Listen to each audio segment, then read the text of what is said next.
Bismillahirrahmanirrahim. Assalamualaikum warahmatullahi wabarakatuh. Bapak-bapak, ibu-ibu, mas-mas, mbak-mbak, khususnya adik-adikku sekalian yang dirahmati Allah dimanapun Anda berada, kembali di IIP Channel bersama saya, IIP Wijayanto. Kali ini tema kita adalah mantan dijamin merana 1000% ketika melihatmu dipuja oleh semua orang. Ya, jadi hidup ini adalah pembuktian. Kita harus membuktikan bahwa siapapun yang pernah mengkhianati kita, dia harus menjadi orang yang paling menyesal di dunia ini.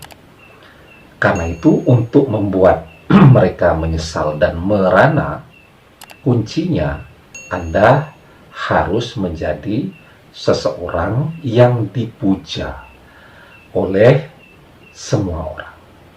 Ya, untuk itu ya kita harus memahami itu logika zaman, karakter zaman di mana kita hidup pada saat ini. Ya, jadi beberapa kali saya mengatakan bahwa kita ini hidup di zaman materialistik atau materialisme, ketika materi itu menjadi tujuan dari begitu banyak orang. Kalau dulu para sufi itu hidupnya begitu sederhana dan mereka dicintai, dihormati justru karena sifat zuhudnya, menjaga jarak terhadap dunia. Ya, tetapi zaman sekarang seorang sufi itu juga harus kaya raya, karena dengan kaya dia menjadi manfaat. Saya sering dapat pertanyaan, Ustadz, kalau orang belajar tasawuf itu apa boleh jadi orang kaya? Saya bilang, yang bilang tidak boleh siapa? Dulu ya, ada imam dari tarikat Saziliyah, ya, beliau bernama Syekh Ibnu Athaillah Asy-Syakandari. Beliau adalah seorang sufi besar, bahkan terbesar di zaman beliau, ya, dan beliau memimpin sebuah tarikat dengan jamaah yang begitu besarnya. Beliau terkenal sebagai orang yang zuhud, ya, yang menjaga jarak terhadap dunia, tetapi kekayaannya juga luar biasa banyaknya. Anda tahu bagaimana beliau berdoa. Jadi salah satu doa dari Syekh Ibnu Athaillah, beliau biasanya berdoa, ya Allah, berikanlah kekayaan kepada kedua belah telapak tanganku, tetapi jangan berikan kekayaan harta materi ke dalam hatiku.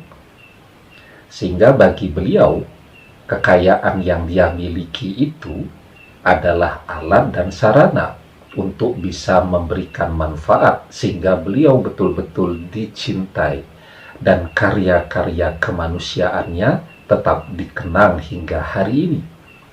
Ya, dengan harta yang berlimpah, beliau bisa membuatkan dan membelikan sumur, ya, karena di zaman itu kebutuhan terhadap air bersih itu luar biasa besar dan mahalnya.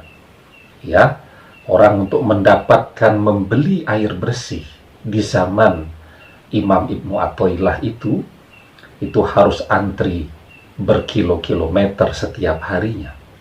Dan dengan uang yang beliau miliki, beliau bebaskan itu sumur-sumur, sehingga kemudian orang bisa memanfaatkannya secara gratis.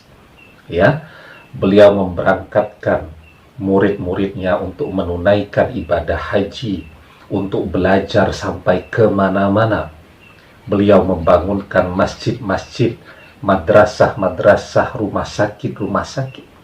Itu kisah salah satu imam sufi besar yang bernama Imam Ibnu Athaillah Asy-Syakandari.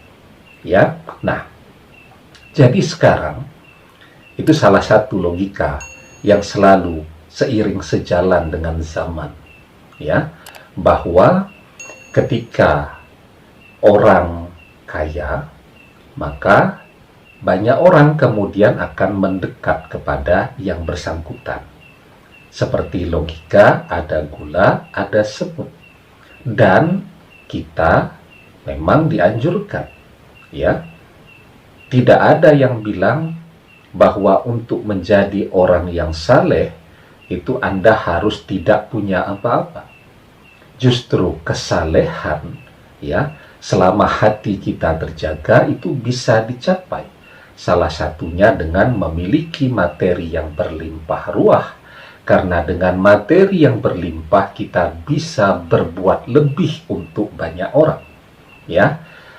Dulu di zaman para sahabat ada dua orang sahabat yang kayanya luar biasa, ya, yakni Utsman bin Affan, menantu Rasulullah Shallallahu Alaihi Wasallam. Yang kedua ada sahabat Abdurrahman bin Auf, dan dua-duanya hidupnya sangat manfaat.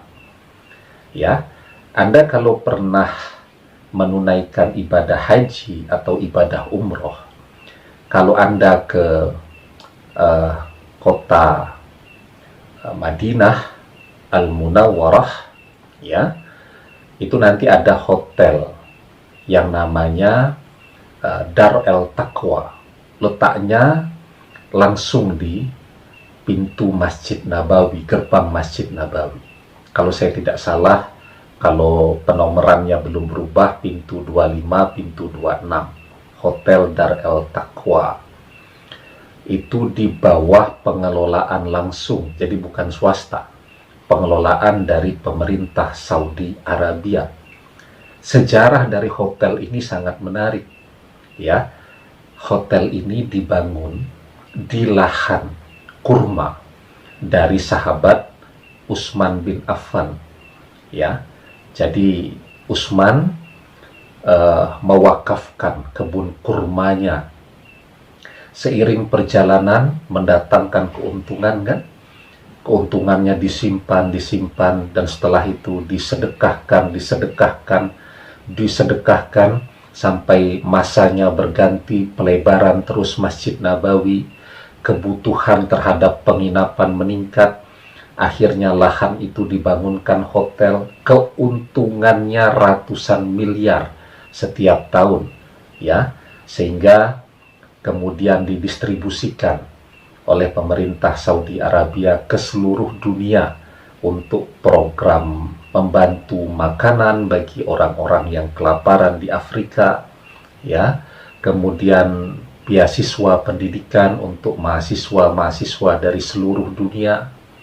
Setelah itu, kalau masuk Ramadan tuh, pemerintah Saudi yang sering membagi-bagikan kurma gratis, ya, sajadah di berbagai masjid dan seterusnya di seluruh dunia. Itu dibiayai salah satunya dengan hotel yang dibangun di lahan kurma yang diwakafkan oleh sahabat Utsman bin Affan. Anda tahu, ya, sahabat Utsman bin Affan itu hidup 14 abad yang lalu, 1400 tahun yang lalu, ya. Tetapi nilai dari amal jariyahnya terus mengalir kepada beliau walaupun sudah berlalu zaman 14 abad. Kita tidak tahu, ya, 14 abad yang akan datang, apa masih ada orang yang ingat dengan kita? Ya, jangan-jangan, ya, mungkin 100 tahun lagi juga sudah tidak ada yang ingat dengan kita. Tetapi Anda lihat berkahnya orang-orang yang rajin bersedekah, rajin mewakafkan hartanya, membelanjakan hartanya di jalan Allah. Di zaman kita ini, orang yang namanya Utsman, yang terinspirasi dengan kebaikan hati Utsman bin Affan, itu namanya ribuan orang yang memiliki nama Utsman, ya. Belum lagi tadi amal jariah yang beliau keluarkan, pahalanya akan terus mengalir kepada beliau hingga hari ini. Ya, idza matal insanun qata'a amaluhu illa min salasah. Ya, min sodakatin jariyah wa ilmin yantafa'u bihi wa waladin salihin iyada'ulahu. Ya, jadi min sodakatin jariyah, dari sedekah jariahnya terus akan mengalir pahalanya ke alam kubur beliau walaupun sudah terentang waktu 1400 tahun lamanya. Jadi ya, apa yang membedakan sahabat Utsman dengan kita? Ya, tentu keistimewaan beliau sangat banyak. Selain itu yang harus kita garis bawahi, semangat untuk terus berbaginya. Ya, untuk berbagi memang sangat baik kalau kita jadi orang kaya dulu.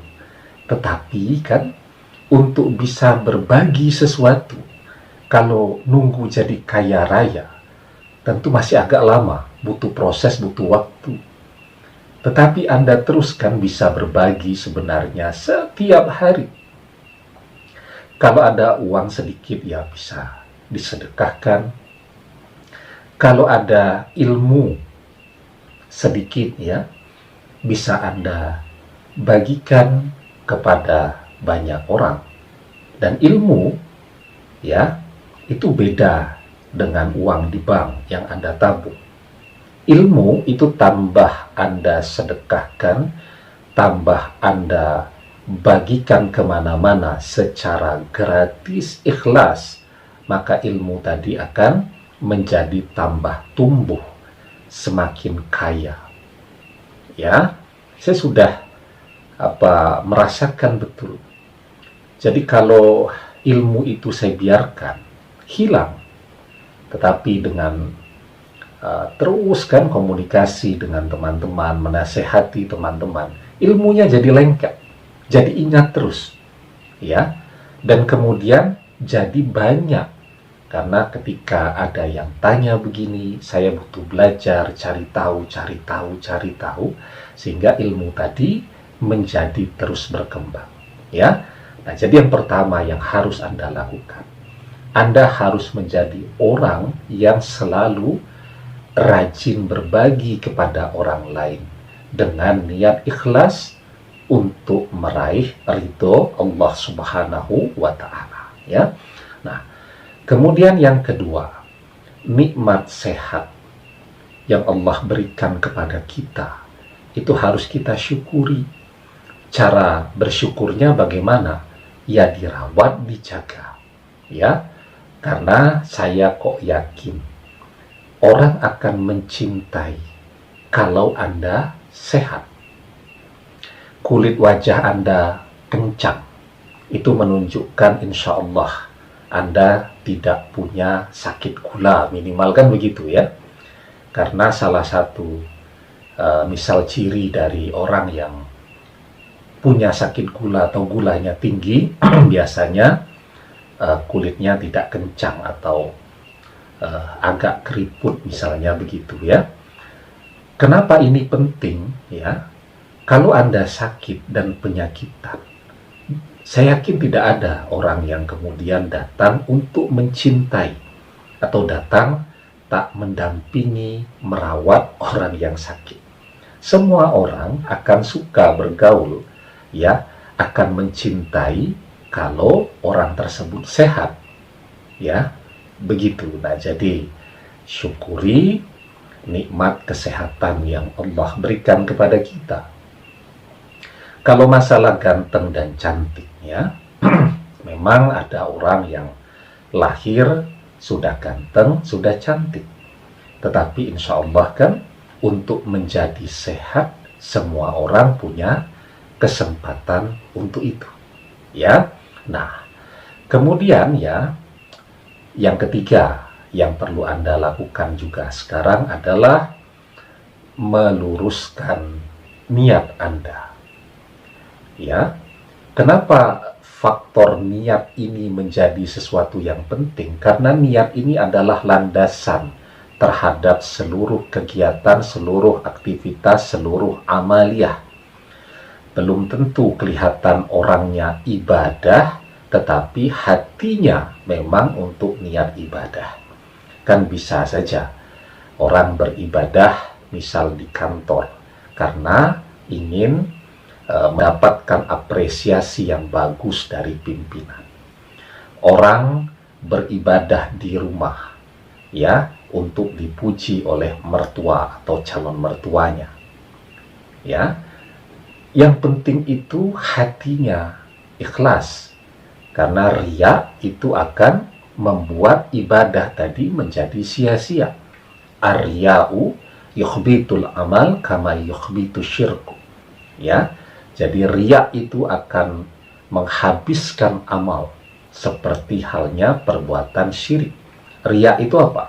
Riya itu akan menjadi giat ketika ada orang lain yang melihat. Ya, jadi kalau pas lagi sendirian, sholatnya 5 menit sudah selesai, sudah sak berdoanya. Tetapi ketika di depan orang, mengimami banyak orang, sholatnya jadi lama. Ya, biar disebut sebagai orang yang saleh, ahli ibadah. Nah, ini yang ditegur ya. Jadi jangan sampai yang kita lakukan itu niatnya riya. Tetapi yang kita lakukan harus niatnya untuk mencari dan mencapai ridho Allah Subhanahu wa Ta'ala. Nah, ketika yang pertama Anda menjadi orang yang suka berbagi, maka orang akan mendekat kepada Anda. Semakin tinggi nilai manfaat Anda, semakin banyak orang yang membutuhkan Anda. Semakin banyak orang yang menginginkan untuk bisa dekat-dekat dengan Anda. Ya. Kemudian yang kedua ya, untuk bisa menopang menjadi manfaat tentu harus sehat. Ya.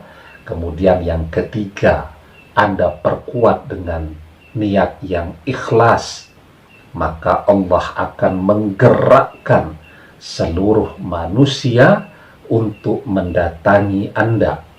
Allah akan menggerakkan seluruh dunia ya untuk tunduk di bawah kaki Anda. Ya, maka Rasulullah Shallallahu Alaihi Wasallam bersabda, "Man kanatil akhiratu hammahu, ja'alallahu khinahu fi qalbihi, wa jama'a lahu syamlahu, wa atat dunya wa hiya rahimatun."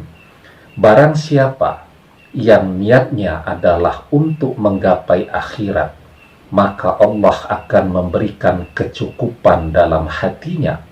Dia akan menyatukan keinginan yang tercerai-berai, dan dunia pun akan diperoleh dan tunduk padanya.